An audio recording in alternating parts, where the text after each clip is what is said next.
श्रीमान् वेङ्कटनाथार्य कवितार्किकेसरी वेदान्ताचार्यवर्यो मे सन्निधत्तां सदाकृति ज्ञानानन्दमयं देवं निर्मलस्फटिकाकृतिम् आधारं सर्वविद्यानां हयग्रीवम् उपास्महे. சன்னிவேச பத்ததிகி பஞ்சவிம்சி. இந்த பத்ததியில் பாதுகையினுடைய சன்னிவேசம், அதாவது உருவம் என்ன மாதிரி என்று சாதிக்கின்றார். பெருமாள் வாமனாவதாரம் பண்ணும்போது திருவடி சிறியதாக இருந்ததால் அதற்கேற்ப பாதுகையும் சிறியதாக இருந்தது. திருவிக்கிரமாவதார காலத்தில் திருவடி பெரியதாக இருந்ததால் அதை காட்டிலும் பாதுகை பெரியதாக இருக்கிறது. பாதுகையின் உருவம் பெருமாளுடைய திருவடி போல் இருக்கிறது. நல்ல பாம்பின் தலையில் திருவடி போல் ஒரு அடையாளம் இருக்கும். இதை பார்த்தால் ஆதிசேஷன் பாதுகை தன் அவதாரமாக இருந்தாலும் அதனிடத்தில் உள்ள பக்தியால் அதை தன் தலையில் தாங்குவது போல் தோன்றுகிறது என்று குறிப்பிடுகிறார். பெரியவர்கள் பெருமாள் திருவடி மாதிரி இருக்கிற 12 திருமண்களை உடம்பில் தரித்துக் கொள்கிறார்கள். திருமண் என்ற பெயரை தவிர பாதுகைகளே வைத்துக் கொள்வதாக குறிப்பிடுகிறார். கல்யாண காலத்தில் பெண்கள் தலையில் நுகத்தடியை வைத்து திருமங்கலத்தையும் வைக்கிறார்கள். திருமங்கலத்தில் திருமண் போடப்பட்டுள்ளது. திருமண் பாதுகை போல் இருக்கிறது. எதற்காக வைக்கிறார்கள் என்றால் வேதங்களின் தலையில் பாதுகை இருக்கிறது. அதனால் வேதமாகிற பெண்கள் நித்திய சுமங்கலிகளாக இருக்கிறார்கள். அதுபோல் நம் பெண்கள் தலையிலும் பாதுகையை வைத்தால் அவர்களும் நித்திய சுமங்கலிகளாக இருப்பார்கள் என்று நினைக்கிறார்கள் என்று குறிப்பிடுகிறார். பாதுகையின் உருவத்தை பார்க்கும்போது மகாலட்சுமியே ஸ்ரீரங்கத்தில் சஞ்சரிப்பதற்காக இன்னும் ஒரு உருவம் எடுத்துக்கொண்டு வந்தாள் போல் இருக்கிறது. பாதுகைகள் 2 பக்கத்திலும் அகலமாயும் நடுவில் சிறுத்தும் காணப்படுகிறது. 2 பக்கத்திலும் திருவடி பட்டது. அதனால் பெருத்தும் திருவடி படாத இடம் இழைத்தும் காணப்படுவதாக கூறி, இது எவ்வாறு என்றால் பெருமாளையே நினைத்து கொண்டிருப்பது சந்தோஷத்தால் பெருத்து இருப்பது போலும், பெருமாளையே நினைக்காமல் இருப்பது வருத்தத்தினால் இழைத்திருப்பது போல் தோன்றுகிறது என்று குறிப்பிடுகிறார். பெருமாள் கிருஷ்ணாவதாரம் செய்தபோது 16,000 பெண்களை கல்யாணம் பண்ணிக்கொண்டு 16,000 உருவம் எடுத்தாராம். அப்போது பாதுகையும் 32,000 உருவத்தை அடைந்ததாக கூறி பெருமாளை காட்டிலும் அதிகமாக ஆச்சாரியர்கள் அவதரித்து ஜீவன்களை மோட்சம் அடையும்படி செய்கின்றனர் என்று குறிப்பிடுகிறார். பாதுகை அகலம் நீளம் முதலிய எல்லாவற்றிலும் பெருமாள் திருவடி போல் இருக்கிறது. ஆனால் பாதுகை பெருமாளின் திருவடியை காக்கிறது, நல்ல ஆச்சாரியர்களைப் போல என்று இந்த பத்ததியை முடிக்கின்றார். சன்னிவேச பத்ததிகி பஞ்சவிம்சி அனோரணீயசி விஷ்ணோஹோ மகதோபி மகீயசிம் பிரபத்யே பாதுகாம் நித்யம் தத்பதே நைவ சம்மிதாம் அனோரணீயசிம் விஷ்ணோஹோ மகதோபி மகீயசிம் பிரபத்யே பாதுகாம் நித்யம் தத்பதே நைவ சம்மிதாம் பிரதிதிஷ்டதி பாத சம்மிதாயாம் त्वयि नित्यं मणिपादुके मुकुन्दः इतरेतु परीक्षदास्तयेते व्यभवव्यञ्जनहेतवो भवन्ति तव रङ्गनरेन्द्रपादरक्षे प्रकृतिसन्नविभक्तिपारतन्त्र्यात् भवतिं वहतीव पन्नगेन्द्रः प्रदिदस्वस्तिकलक्षणैः शिरोभिः परस्य पुंसः पदसन्निवेशात् प्रयुञ्च्यते भाविरपञ्चरात्राः अहप्रदीपान् अवदिश्य पुण्ड्रान् अङ्गेषु रङ्गेशयपादुहे त्वां विमृश्य रङ्गेन्द्रपदिं वरायाः श्रुते स्थिता मूर्धनिपादुहे त्वां बध्नन्ति वृद्धा समये वधूनां त्वन्मुद्रितानि आभरणानि मौलौ वहन्ति रङ्गेश्वरपादरक्षे दीर्घायुषां दर्शितभक्तिबन्धाः आशादिपानाम् अवरोधनार्यः त्वन्मुद्रिहा मङ्गलहेमसूत्रैः व्यूहक्रमेण प्रतितारमग्रे सन्दर्शयन्ति मणिपादुके त्वां पादुं त्रिलोकीं पदपद्मभाजं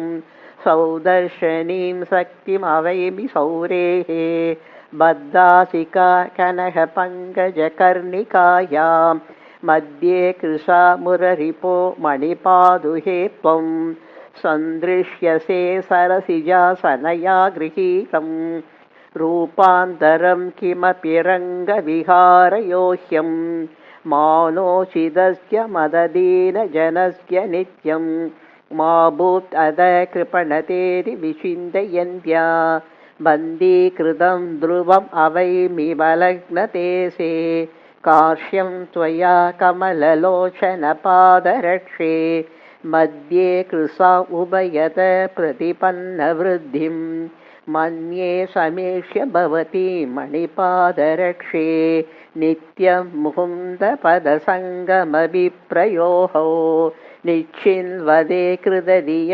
सुखदुःखकाष्ठां रङ्गे शिदुशरणपङ्कजयोर्भजन्ति रक्षाप्रसादनविकल्पसकाम् अवस्थां मान्याकृते निविशसे मणिपादरक्षे मध्ये परीक्षदविभूषणवर्गयोस्त्वम् अङ्गान्तरेषु निहितान् अखिलानि कामं पर्यायकल्पनसहानि विभूषणानि नित्यं मुकुन्दपदपद्मतलानुरूपं नैपद्यम् अम्ब भवति नयनाभिरामम् येनाम भक्तिनियदै तव सन्निवेशं निर्विश्य नेत्रयुगलै न भजन्ति तृप्तिं कालक्रमेण कमलेक्षणपादरक्षे प्रायेण ते परिणमन्ति सहस्रनेत्राः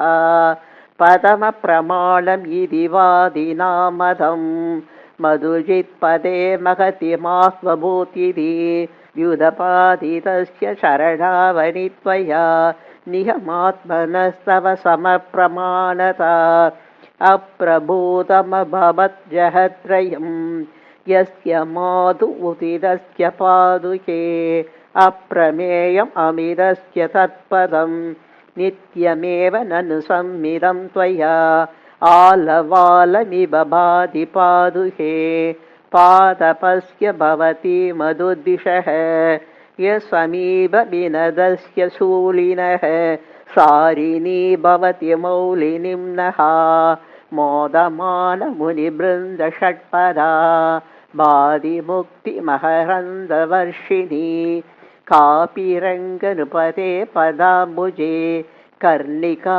कनकपादुहामयी युगपदनुविदास्य यौवदं तुल्यराहं यदुपतिरतिचक्रे यावतो रूपभेदान् दधितमतिविहल्पं बिभ्रति सन्निवेशं तव खलु पदरक्षे तावती मूर्तिरासीत् तत्तद्वृत्तेरनुगुणतया वामनीं व्यापिनीं वा प्राप्ते रङ्गप्रदितविपवे भूमिकां सूत्रधारे मन्ये विश्वस्थितिमयमहानाडिकां नेतुकामा नानासंस्था भवति पादुके नर्तकीव माने परं समाने प्रत्यक्षेनागमेनापि हरिशरणस्य तवाभितो वैषम्यं रक्ष्य रक्षहद्वाभ्यां माने परं समाने प्रत्यक्षेनागमेनापि हरिशरणस्य तवाभितो वैषम्यं रक्ष्य रक्षहद्वाभ्याम् इति श्रीरङ्गनाथपादुकासहस्रे सन्निवेशपद्धतिः पञ्चविंशी यந்திரிகா பத்ததிகி ஷட்விம்சி. இந்த பத்ததியில் பாதுகையில் குமிழ் இருப்பதை பற்றி வர்ணிக்கின்றார். திருவடியின் மேல் பாகத்திற்கு குமிழ் ஒரு ஆபரணம் போல் உள்ளதாகவும் பாதுகை உள்ளங்காலுக்கும் அவ்வாறு இருப்பதாகவும் குறிப்பிடுகிறார். பாதுகையின் மேல் உள்ள குமிழ் குடை போல் இருப்பது வெயில் படாமல் செய்கிறதாம். பாதுகையில் மேல் உள்ள குமிழை பார்க்கும் போது சிவன் நாராயணன் தான் பரம்பொருள் என்று ஆட்காட்டி விரலை உயர்த்தி சொல்லுவது போல் இருக்கிறதாம்.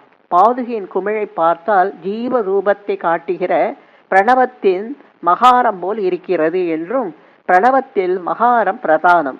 ஏனென்றால் ஜீவன் பெருமாளுடைய தாசன் என்பதை காட்டுவதற்காக ஏற்பட்டது பிரணவம். பாதுகையில் 2 குமிழ்களையும் சேவிக்கும் போது எந்த தப்பும் செய்யக்கூடாது என்று ஜனங்களை ஆள்காட்டி விரலை காட்டி உத்தரவு செய்வது போல் தோன்றுகிறது என்று குறிப்பிடுகின்றார். மகாலட்சுமியினால் பிடிக்கப்பட்ட பெருமாளுடைய திருவடி பாதுகை 3 லோகங்களுக்கும் ராஜாத்தியாய் இருப்பது போலும் அதன் குமிழ் வெள்ளை குடை போலவும் தோன்றுகிறது என்று இந்த பத்ததியை முடிக்கின்றார். எந்திரிகா பத்ததிகி ஷட்விம்சி உதக்ர எந்திரிகா வந்தே பாதுகாம் என்னிவேசனா உபர்யபி பதம் விஷ்ணோஹோ பிரத்யாதிஷ்ட பிரசாதனம் உதக்ர எந்திரிகாம் வந்தே பாதுகாம் என்னிவேசனா உபர்யபி பதம் விஷ்ணோஹோ பிரத்யாதிஷ்ட பிரசாதனம் பிரசவம் பிரதிருத்ய கண்டகாதீன் பவதி சௌரி பதாம்புஜாததஸ்தாத் शरणावनिदारयत्यमुष्मिन् उषितच्छायम् उपर्यपि प्रतीकम् मुरबिन्मणिपादुहे त्वदीयाम् अनघाम् अङ्गुलियन्द्रिकाम् अवैमि स्वयमुल्लमिताम् प्रदेशिनीं ते परमं दैवतम् एकमित्रुषन्तीं स्वदते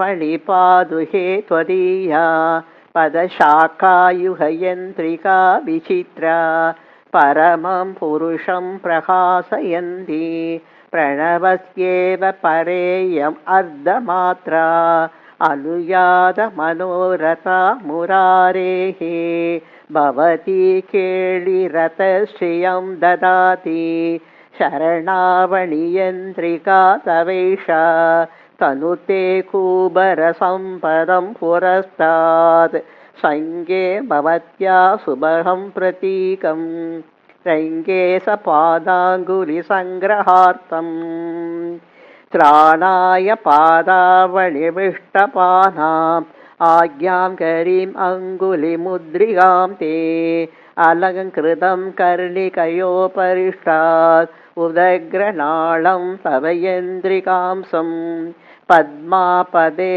पादसरोजलक्ष्म्याः प्रत्येमि पादावणिकेळिपद्मम् उपरि विनिहितस्य केशवाङ्ग्रेः उपरि पदावनियन्त्रिकात्मिका त्वम् इति तव महिमा लघु करोति प्रणतसुरेश्वरशेखरादिरोहम् नित्यं पदावनिनिबद्धकिरीटशोभम् पद्मालया परिषितं पदमुद्वहन्त्याः अङ्गीकरोति रुचिमङ्गुलियन्द्रिका ते साम्राज्यसम्पदनुरूपमिवातपत्रम् प्रथमा कलेव भवति शरणावनिबाधिरङ्गचन्द्रमसः शृङ्गो नदीरिव यत्र श्रियं विभावयति यन्द्रिकायोहः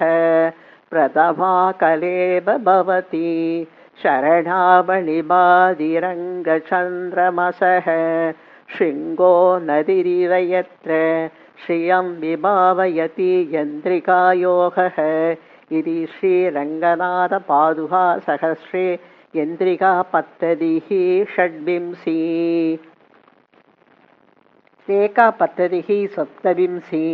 இந்த பத்ததியில் பாதுகையில் இருக்கும் கோடுகளை பற்றி வர்ணிக்கின்றார்.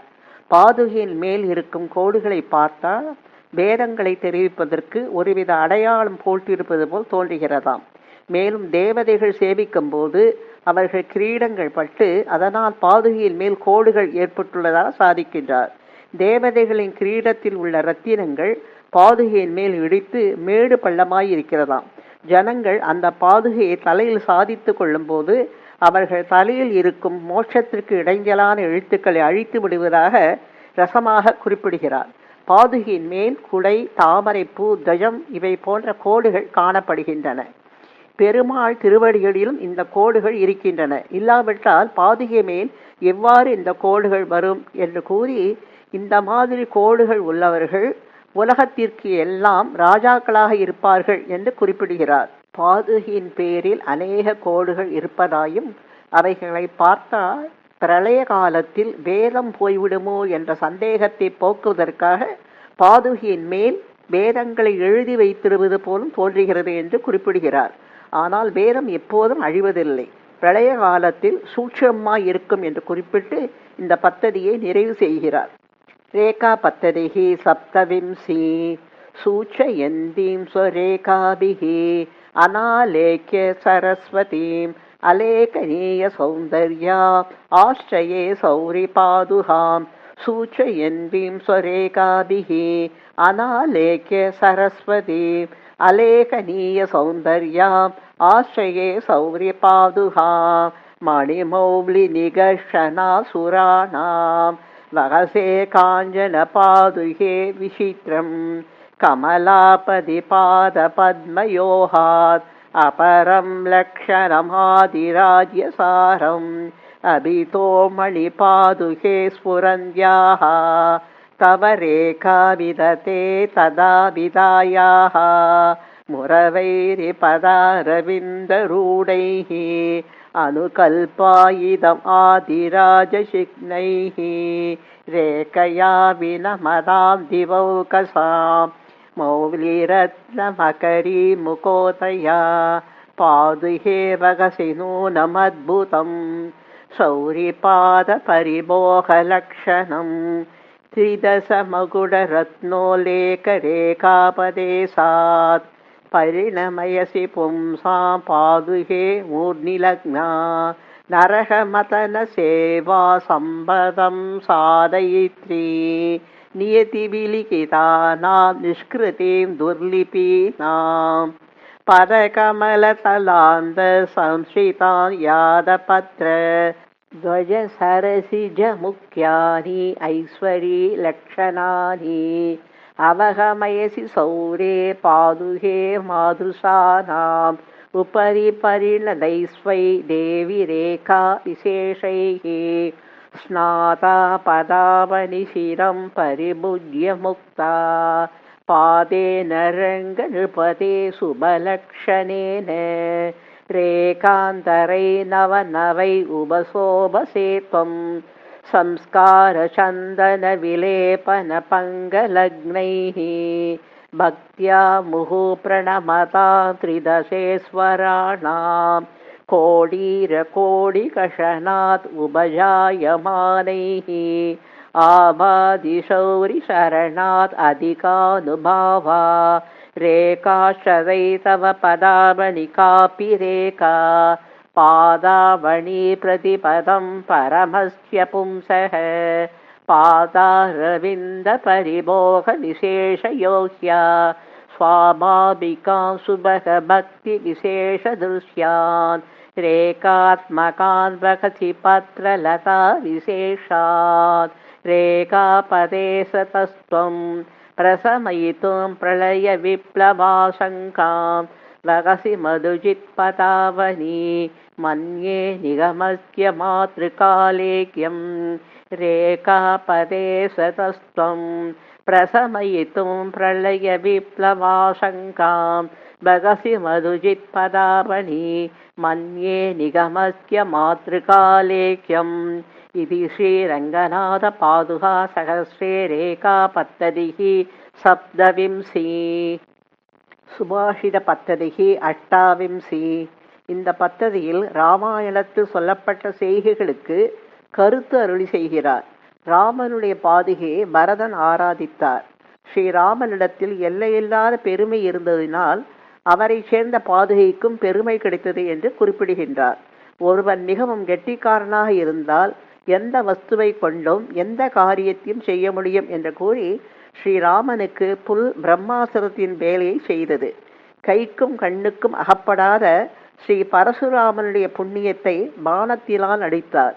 ஒரு பானத்தை போட்டு சமுத்திரத்தை வற்ற அடித்து விடுவேன் என்றார். ஸ்ரீராமன் பாதுகையை பரத சிம்மாசனத்தில் எழுந்தருள பண்ணினார். அந்த பாதுகை ஒரு குறைவும் இல்லாமல் 14 வருட காலம் ராஜ்யத்தை ஆண்டது. இது எல்லாமே ராமனின் மகிமையால் தான் என்று குறிப்பிடுகிறார். ஒருவனுக்கு வரவேண்டிய பதவி தெய்வ சங்கல்பத்தினால் தவறினாலும் அந்த பதவி வேறு ஒரு சமயம் அவனுக்கே வந்துவிடும். எப்படி ராமனுக்கு பட்டாபிஷேகம் நடப்பது தவறினாலும் பட்டத்திற்கு தகுந்த கூட பிறந்தவர்கள் இருந்த போதிலும் பாதுகை சிம்மாசனத்தில் ஏறியது. பின்பு ராமனுக்கே அந்த சிம்மாசனம் வந்து சேர்ந்தது என்று குறிப்பிடுகிறார். தசரதர் ராமனுக்கு பட்டம் கட்ட நினைத்தார். ஜனங்களும் அப்படியே ஆக வேண்டும் என்று சொன்னார்கள். கைகேயி ராமனுக்கு கூடாது, பரதனுக்கு கட்ட வேண்டும் என்றார். தசரதன் சத்தியம் தவறாமல் வாக்கு கொடுத்தார். ஆனால் ஒருவராலும் நினைக்காத பாதுகைக்கு பட்டம் கிடைத்தது. தெய்வம் நினைப்பதே நடக்கும் என்று தெரிகிறது என்று குறிப்பிடுகிறார். சஞ்சரிக்க வேண்டிய பாதுகை ஒரே இடத்தில் நிலையாக இருந்து எல்லா லோகத்தையும் காப்பாற்றுகிறது. இதை பார்க்கும்போது தெய்வம் நினைத்தால் எந்த வஸ்துவிற்கும் எந்த சக்தியும் கொடுக்க முடியும் என்று தெரிகிறது என்று குறிப்பிட்டு இந்த பத்ததியை முடிக்கின்றார். சுபாஷித பத்ததிகி அஷ்டாவிம்சி கலாசு காஷ்டாம் ஆதிஷ்டன் பூம்னே சம்பந்தி நாமபி பாதுகா ரங்கதுர்யஸ்ய பரதாராத் யதாம் கதா கலாசு காஷ்டாம் ஆதிஷ்டன் பூம்னே சம்பந்தி நாமபி பாதுகா ரங்கதுர்யஸ்ய பரதாராத் யதாம் கதா சந்த ஸ்வதேச பரதேச விபாக சூன்யம் ஹந்த ஸ்வவ்ருத்தி மனஹா ந பரித்யஜந்தி ராஜ்யே வனேஷ ரகுபுங்கவ பாதரக்ஷா நைஜம் ஜகௌ ந கலு கண்டகசோதனம் தத் பிரம்மாஸ்ரதாம் அதிஜகாம திருணம் பிரயுக்தம் புண்ணியம் ஷரவ்யமபவத் பயசாம் நிதிர்வா பிருத்வீம் சசாச பரிமுக்த பதம் பதத்ரம் கிம் வா ந கிம் பவதி கேளி விதௌ விபூனாம் அன்யேஷு சஸ்வபி நரேந்திர சுதேஷு தெய்வாத் பிருஷ்ட பதாத் அதிகரோதி பதம் பதார்ஹ பிராயோ நிதர்ஷயதி தத் பிரதமோ ரகூனாம் தத்பாதயோ பிரதிநிதி மணிபாதுகே வா சரணமனக விருத்தே கஸ்யசித் பிராப்ய நித்யம் சகல புவன குப்யை சத்பதே வர்த்ததே யஹ நரபதி பகுமானம் பாதுகே வாதிகச்சன் சபவதி சமயேஷு பிரேஷிதஜ்ஞைருபாக்யஹ ராமே ராஜ்யம் பிதுரபிமதம் சம்மதம் ச பிரஜானாம் மாதா பௌரே ததிஹ பரதே சத்யவாதி ததௌ ச சிந்தாதீத சமஜனி ததா பாதுஹாத்யாபிஷேகः துர்விஜ்ஞான சஹ்ருதயமஹோ தெய்வமத்ர பிரமாணம் நாதிக்ராமே சரணவஹனாத் பாதுகா பாதபீடம் யத்வாசன்னம் பரமிக சதா பாதிராஜாசனஸ்ய பூர்வத்ரைவ பிரணிஹிதமபூத் ஹந்த ராமேன ராஜ்யம் சங்கே பர்து பகுமதி பதம் விக்ரமே சாஹச்சர்யம் பிரதிபத சபலாபி பாதுகா ரகுபதினா ஸ்வபதே நிவேசிதா समजनी निबृदस्थितिस्तदा भवति गुणश्रियम् अव्युपेयुषाम् यदि हेतुरभूत् क्वचित् पते हिति हेतुर्मणिपादुका क्वचित् न हि वस्तुषु शक्तिनिश्चयः नियति केवलमीश्वरेच्छया अदरीकृतोऽपि महता तमेव सेवेद सादरं वोष्णुः अलबद समये रामात् पादाक्रान्तापि पादुहा राज्यम् अदरीकृतोऽपि महता तमेव सेवेद सादरं वोष्णुः अलबद समये रामात् पादाक्रान्तापि पादुहा राज्यम् इति श्रीरङ्गनाथ पादुहा सहस्रे சுபாஷித பத்ததிகி அஷ்டாவிம்சி பிரகீர்ண பத்ததிகி ஏகோனவிம்சி. இந்த பத்ததியில் பல சங்கதிகளை பற்றி வர்ணிக்கின்றார். ஒரு சங்கதி என்ற கட்டுப்பாடு இல்லை. மிகவும் மிருதுவாயும் லேசாயும் இருக்கிற பாதுகையை அபிஷேகம் செய்து சந்தனம் முதலியவற்றை சாற்றி பெருமாள் திருவடியில் சமர்ப்பிக்கிறார்கள். அந்த பாதுகை நமக்கு மோட்சத்தை கொடுக்க வேண்டும் என்று பிரார்த்திக்கின்றார். இன்பமான சப்தத்துடன் பெருமாளை வீதியில் எழுந்தருள பண்ணி கொண்டு வந்து ஜனங்களுடைய கஷ்டத்தை போகுகிற பாதுகையை பற்றி குறிப்பிடுகின்றார். பாதுகையை சிவன் தலையில் வைத்துக் கொள்கிறார். அப்போது அவருக்கு ஆபரணங்கள் போல் இருக்கின்ற நாகங்கள் பாதுகையை பார்த்து பெருமூச்சு விட்டுக்கொண்டு பிரகாசிக்கின்றன. பாதுகையின் மேல் உள்ள அநேக ரத்தினங்களின் காந்தியையும் பார்த்து மயில் என்று நினைத்து விடுகிறதாம் அந்த பாம்புகள் என்று குறிப்பிடுகிறார். அயோத்தியா பட்டணத்தில் ஸ்ரீராமன் காட்டுக்கு எழுந்தருளிவிட்டார். தசரதன் சொர்க்கத்திற்கு போய்விட்டார். அந்த சமயத்தில் பாதுகை ராஜ்யத்தை ஏற்றுக்கொண்டு உலகத்து அஞ்ஞானத்தையும் இருளையும் போக்கியது. அதுபோல கண்ணன் அவதாரத்தை முடித்துக்கொண்டு தனது பதத்திற்கு எழுந்தருளியவுடன் நம்மாழ்வார் சூரியன் போல் அவதரித்து எல்லாருடைய அஞ்ஞானத்தையும் போக்குகிறார் என்று குறிப்பிடுகிறார். பாதுகையின் பேரில் முத்து வைரங்களை தங்கத்தில் இழைத்திருக்கிறது. முத்துக்களை பார்க்கும்போது சிங்கத்தின் பிடரி போல் இருக்கிறது. வைரங்களை பார்த்தால் தெத்துப்பல் போல் இருக்கிறது. பெருமாள் நரசிம்ம அவதாரம் எடுத்த போது அதற்கு தக்க சிம்மரூபம் எடுத்துக்கொண்ட மகாலட்சுமி போல் இருக்கிறது என்று குறிப்பிடுகிறார். பாதுகை தங்கமயமாக இருக்கிறது. அதன் பேரில் இந்திர நீலக்கற்கள் இழைக்கப்பட்டுள்ளன.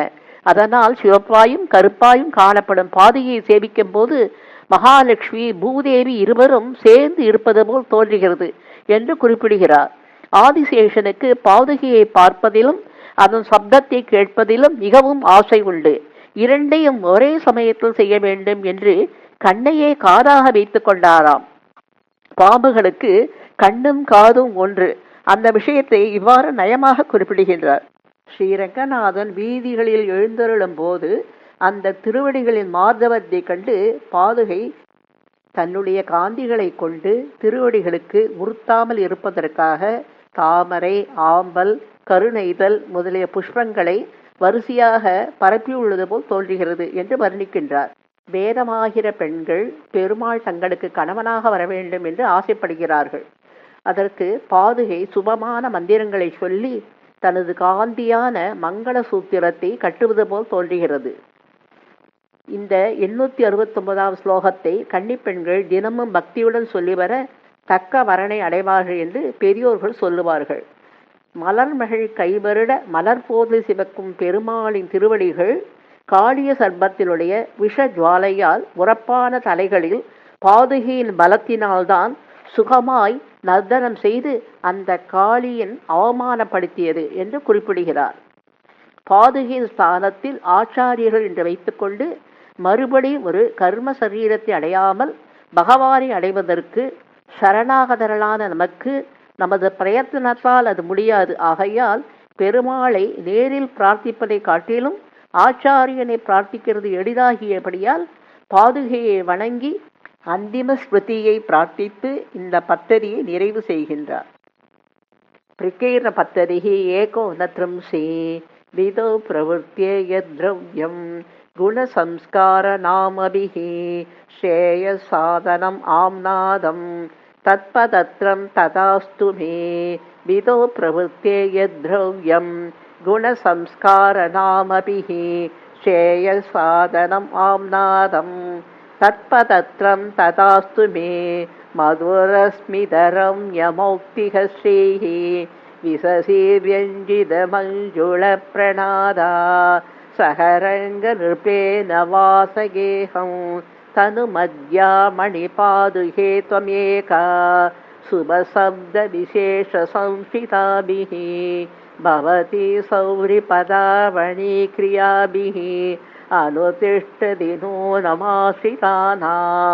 அகிலோ பத்ரவசாந்திகம் நவீனம் மணிபிர்மதுவைரி பாதரக்ஷே பவதி விக்ரமணே பிரவர்தமானா யுகபத் பவதாம் யுகாந்தகாலே திவி லக்ஷ்மி விததே திவாகராணாம் மஞ்சுஸ்வனா மணிமயூக கலாபினீம் தாம் திருஷ்ட்வா கபர்த சதிதேவி நிவேத்யமானாம் गूढी भवन्ति गरुडध्वजपादरक्षे फूत्कारवन्ति पुरवैरिविभूषणानि मध्ये परिस्फुरितनिर्मलचन्द्रधारा प्रान्तेषु रत्ननिकरेण विचित्रवर्णा पुष्णाशिरङ्गनृपतेर्मणिपादुके त्वम् चक्षुर्वशीकरणयन्त्रविशेषसङ्गां पादेन रङ्गनृपते परिभुज्यमाना मुक्ताफलप्रकटितश्रमवारिबिन्दुः उत्कण्ठका मणिमयूखसदैरुदग्रैः शीत्कारिणीव शरणावनिसिञ्जिरैस्त्वं दूरप्रसारितकरानिनदैर्मणीनाम् आयादिदैत्यरिभुरित्यसहृद्ब्रुवाना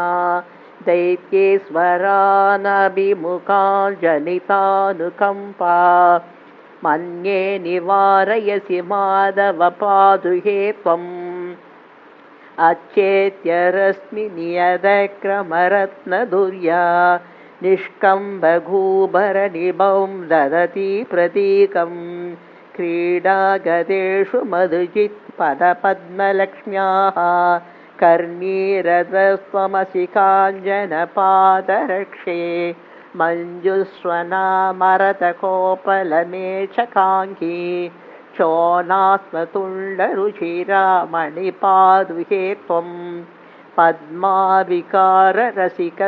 परस्य योनः पर्यायतां भजसि पञ्जरचारिकानां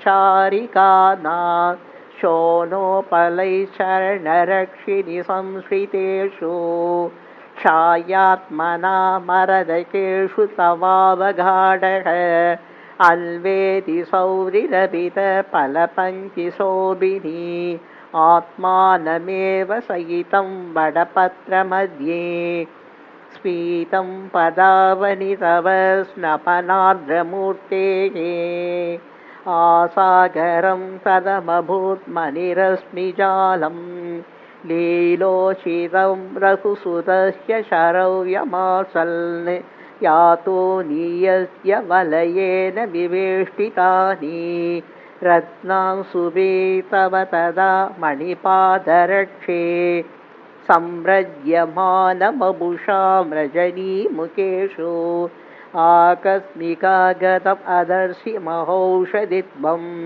शाखेरपत्तनसमीपरुहां द्रुमाणां रामे वनं दशरथे च दिवं प्रयाते निर्दूतविश्वतिमिरा सहसा बभूव भूयिष्ठरत्नकिरणा भवती रघूनां भूय प्रतापतपनोदयपूर्वसन्ध्या प्रीतेन देवि विभुना प्रतिपादनीयां पादावनि प्रतिपदोदितमञ्जुनादां विद्यां विदुबहवद प्रतिपादनार्गां पारायणागमपयोनिधिपारगास्त्वां मुक्तां सुकेसरवदी स्थिरवज्रदंशा प्रह्लादसम्पदनुरूपहिरण्यभेदा मूर्तिश्रियो भवसि माधवपादरक्षे नादस्य नूनमुचिता नरसिंहमूर्तेः संभावयन्ति कवयच्छतुरप्रचारां मञ्जुस्वनामहितमौक्तिकपत्रलाङ्गीं स्वाधीनसर्वभुवनां मणिपादुके त्वां रङ्गादिराजपदपङ्कजराजहंसीं मुक्तामयूखरुचिरां मणिपादरक्षे मञ्जुस्वनामणिभिराहितवर्णवर्गां मन्ये मुहुन्दपदपद्ममधुव्रतीनाम् अन्यामकृत्रिमगिराम् अधिदेवतां त्वाम् आसाद्य गेहयसुधा वरदानमूलं कालं प्रदोषमनिरीक्ष्य रमासहायं मञ्जूप्रणादरहिता मणिपादरक्षे मौनव्रतं किमपि नूनम् अवर्तयस्त्वम् वैडूर्यरम्यसलिला महिता मरुद्भिः छायावती मरतकोपलरश्मिजालैः अश्रान्तमोहपदवीपतिकस्य जन्तोः विश्रान्तिभूमिरिव सौरिपदावनि त्वम् आद्यो रघुक्षितिभुजाम् अभिषेकतीर्थैः आप्यायितस्तव पदावनिरश्मिजालैः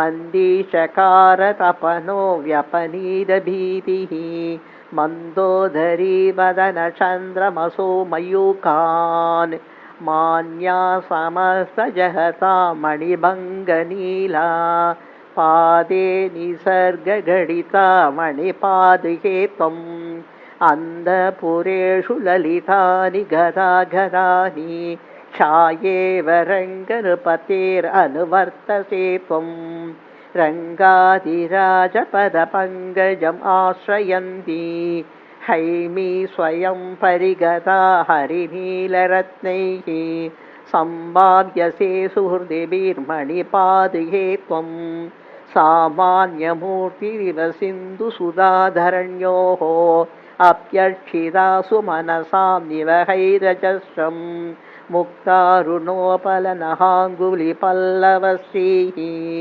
श्रेयस्करीमुरभिरशरणद्वयीव कान्तिं समाश्रयसि काञ्चनपादुके त्वम् निर्मृष्टगात्ररुचिरा मणिपादुके त्वम् स्नातानुलेपसुरभि नवमाल्यचित्रा प्राप्ते विकारसमये भजसे मुरारेः पादारविन्दपरिमोहम् अनन्यलभ्यं नादे पदावनि तथा तव सन्निवेशे निर्वेशनक्रमम् असह्यम् अपाशिकीर्षुः यैरेवलोचनसदैरभिवीक्षते त्वां तैरेव पन्नः पदी श्रुतिमान् बभूव पादावनि स्फुटमयूकसहस्रदृष्ट्या विष्णुपदेन भवति विहितप्रचारा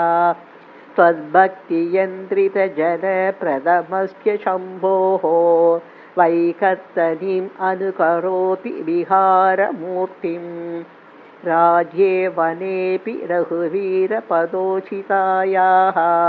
संस्मृत्य गौतमवधूपरिरक्षणं ते मन्ये समाहितधियो मणिपादुके त्वां मूर्ध्ना भजन्यनुदिनं मुनिधर्मधाराः त्वामाश्रितो मणिमयूखसहस्रदृश्यां त्वसिञ्चितेन सहरङ्गपदि समुद्यन् आसंज्ञते सुमतिभिर्मणिपादरक्षे विद्यासहस्रमितृमण्डलमध्यवर्ती रत्नाश्रितैर्हरिपदं मणिपादुके त्वं स्पृष्ट्वा करैषुधिरसायनमञ्जुनादा तत्त्वं तदेतदिति बोधयसीव सम्यक् वेदां प्रतारितवतो विविधान् कुदृष्टीन् आनन्दसूप्रणयिनाम् अनघ प्रसादा रङ्गादिराजपदरक्षिणिरत्नभासा न्यस्ते मुहुः निजभरे शिरसां भजन्त्याः वर्णां सुखं वितरसीव वसुन्धरायाः त्वं चित्रभानुरसिरत्नविशेषयोहात् भूम्ना निजेन परिपुष्यसि भावकत्वं स्वेनैव शौरिचरणावनिचन्द्ररूपा तेजस्तयैव मिलितासि तमोपहानः प्रौढप्रवादरुचिरा भुवनैकवन्द्या रङ्गादिराजचरणावनिरम्यचन्द्रा संभिन्नमौक्तिकरुचि सततं प्रजानां तापात्ययं दिशसि तारकिदेव सन्ध्या रङ्गेश्वरस्य पुरतो मणिपादुके त्वं रत्नांशुपि विकिरसि स्फुटभक्तिबन्धा पादो विहारयितुम् अद्भुतसौकुमार्यो प्राय सरोजकूदोत्पलपत्रपङ्क्तिम्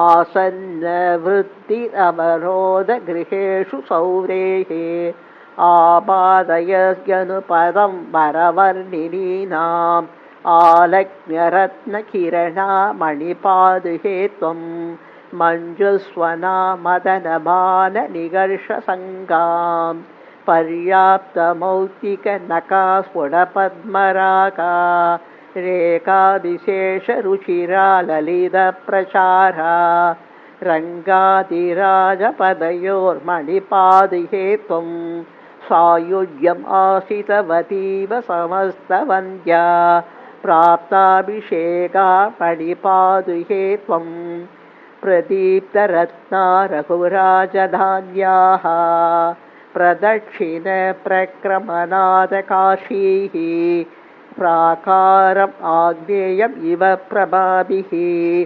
रत्नासने राघवपादरक्षे प्रदीप्यमाना तव पद्मरागाः प्रायो नरेन्द्राल्भरतस्य जेदुः प्रतापवन्नेरपवन्प्ररोहाः शुभप्रणादा भवती श्रुतीनां कण्ठेषु वैकुण्ठपतिं वराणां बध्नासि नूनं मणिपादरक्षे मङ्गल्यसूत्रं मणिरश्मिजालैः शुभप्रणादा भवती श्रुतीनां कण्ठेषु वैकुण्ठपतिं वराणां बध्नासि नूनं मणिपादरक्षे मङ्गल्यसूत्रं मणिरश्मिजालैः विचित्रवर्णा श्रुतिरम्यशब्दा निषेव्यसे नागसदां शिरोभिः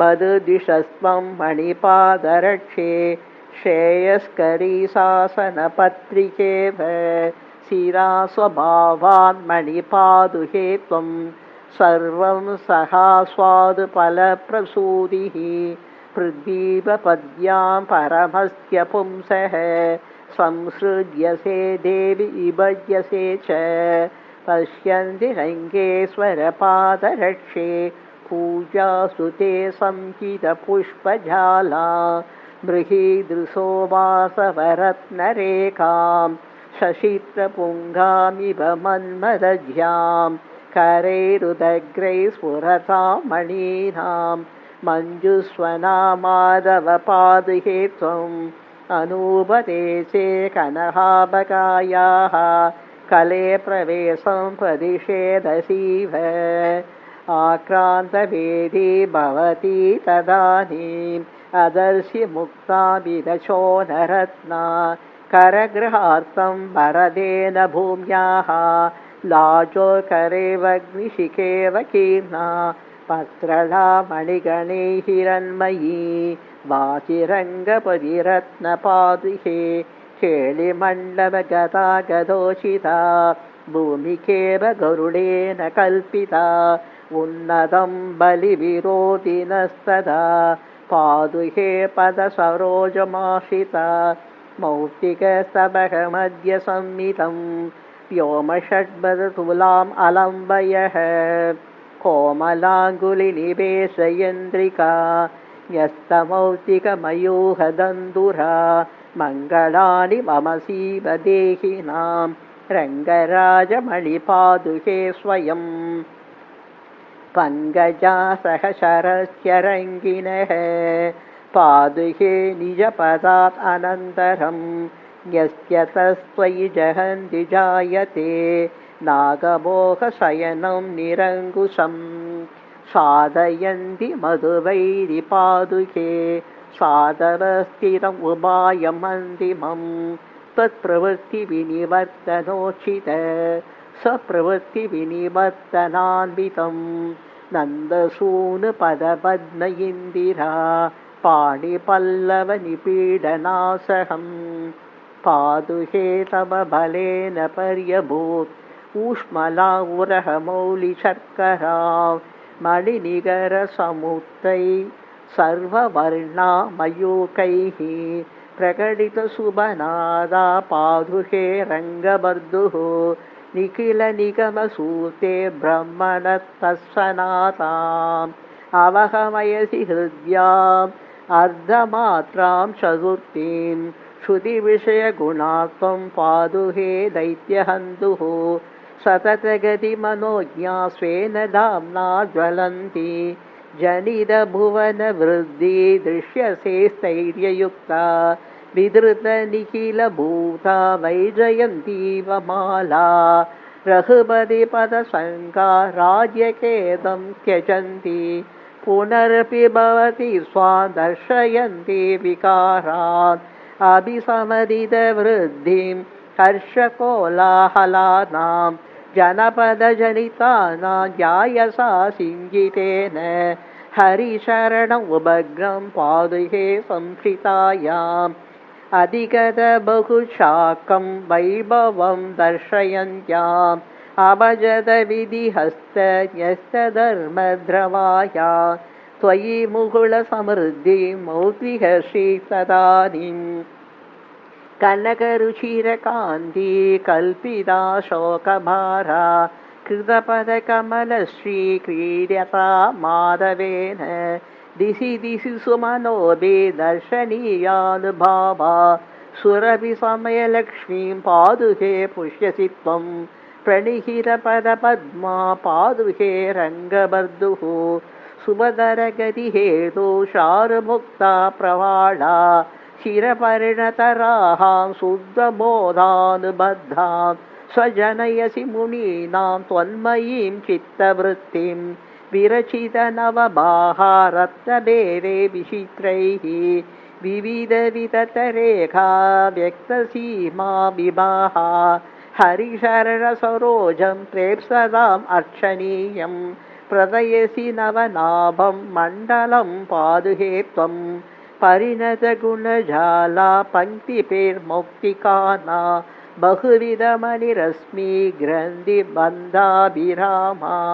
रघुपतिपदरक्षे राजवाक्यस्य कुम्भे कलितरुचिरभूस्त्वं कापि नक्षत्रमाला शरितनिखिलवृत्ति चारुपद्मासनस्था गुणनिपीडितमुक्ता पङ्क्तिबद्धाक्षमाला स्वविधमधिवसन्ति पादुके रङ्गबर्दुः शरणकमलमन्दबिम्बितं ध्यायसीव अनुपति परिरक्षन् एकपुत्राभिमाना भुवनमिदमशेषं पादुके रङ्गनाथः निजपदनिहितायां देवि तिष्ठन् व्रजन् वा त्वयि निहितपरो भो किं पुनर्स्वापमृच्छन् त्वरितमुपगतानां श्रीमतो रङ्गबर्दुः त्वद्बहिरपदस्य स्वैरयात्रो सवेषु मुहरयति दिगन्तान् मुह्यतां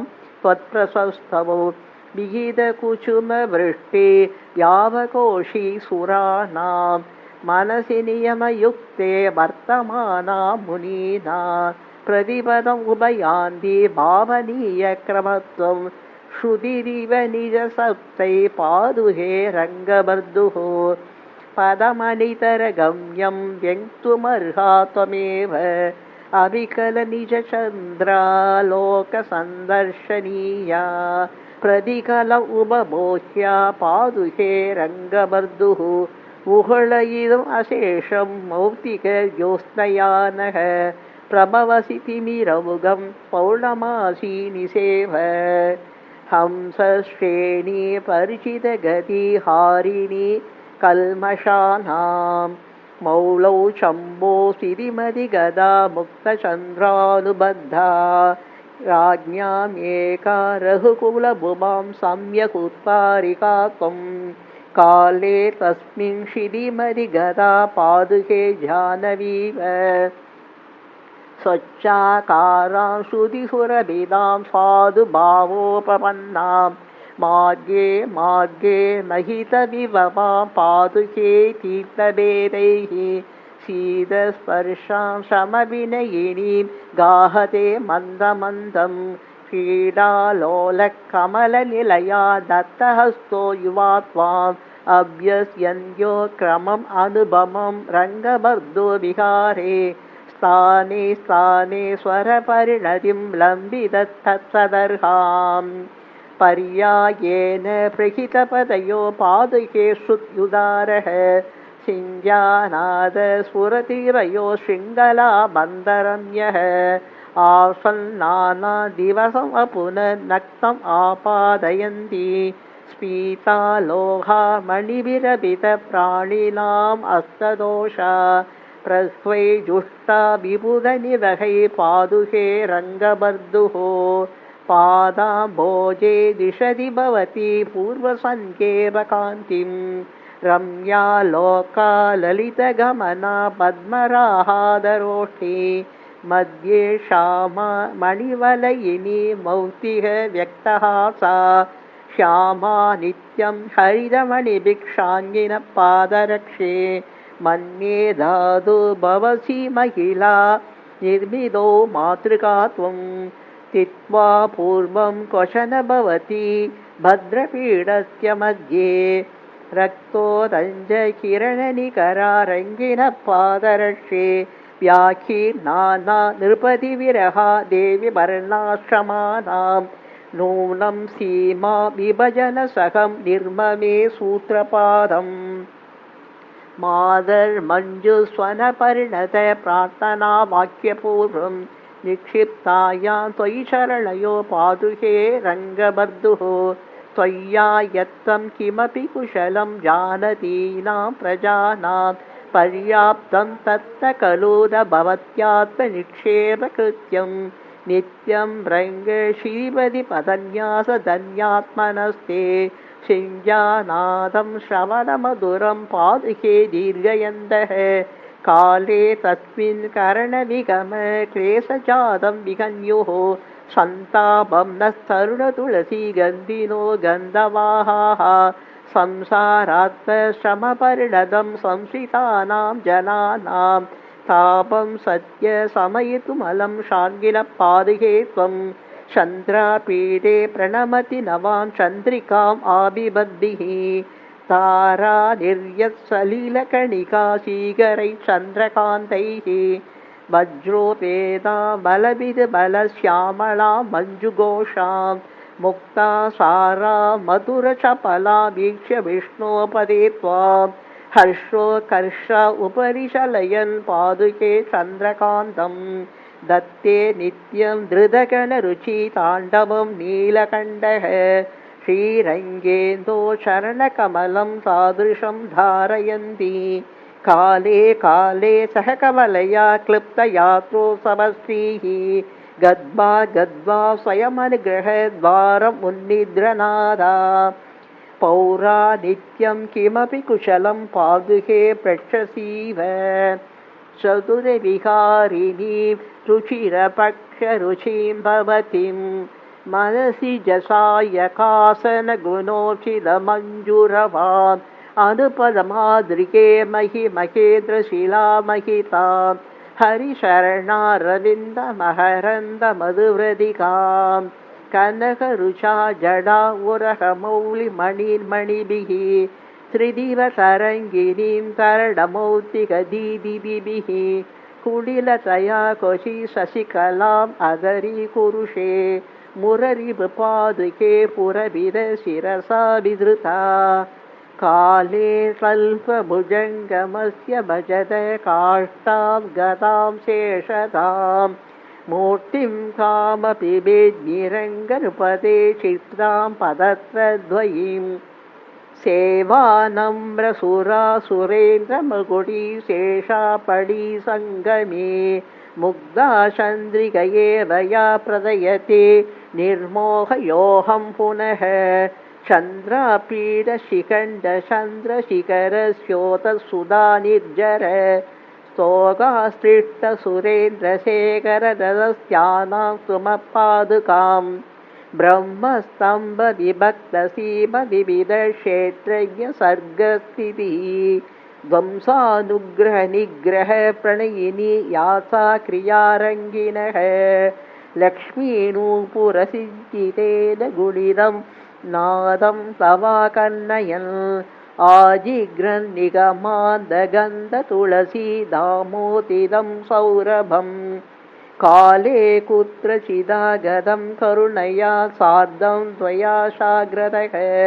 पश्येयं मणिपादुके परतरं पद्मे क्षणं दैवतम् वहति शिथिव्यवहिता शोभि त्वां गदिषु पादुके रङ्गे गमडपरिभुजः परिबृढ करिवरकुलशिखरि भूमिकाभेदैः वहति क्षितिव्यवहिता सोऽपि त्वां गदिषु पादुके रङ्गे कमडपरिभुजः परिबृढ करिवरकुलशिखरि भूमिकाभेदैः इति श्रीरङ्गनाथपादुकासहस्रे प्रकीर्णपत्ततिः एकोनत्रिंशी कवितार्किकसिंहाय कल्याणगुणशालिने श्रीमते वेङ्कटेशाय वेदान्तगुरवे नमः। वादिदिवशिरोभङ्गपञ्चाननपराक्रमः श्रीमान् वेङ्कटनाथार्यशिरं विजेतां भुवि श्रीमते निगमान्त महा